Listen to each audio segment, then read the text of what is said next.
हम इस्टेब्लिशमेंट से सुलह की जानिब गामजन है, ताहम अभी तक सुलह नहीं हुई है। हुकूमत के ताबूत पे आखिरी कील राना सनाउल्लाह ठोकेगा।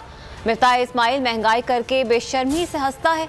लानत पर ऐसी शक्लों पर तुम्हारी हंसी चार चीखों में बदलने वाली है। प्रेस कॉन्फ्रेंस में शेख रशीद फट पड़े, कहा करोड़ों में लोटे खरीदने के पीछे जरदारी और शहबाज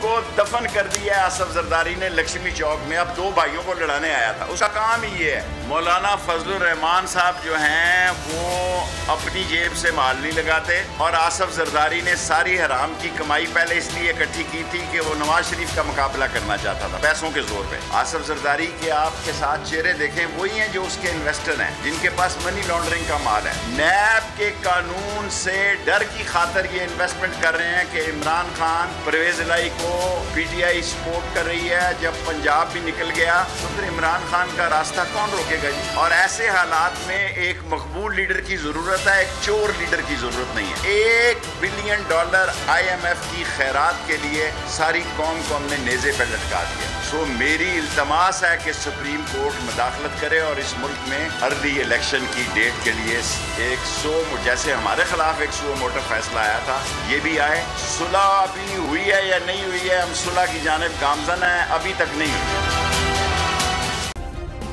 सब्सक्राइब करें और बेल दबाएं ताकि कोई खबर रह न जाए।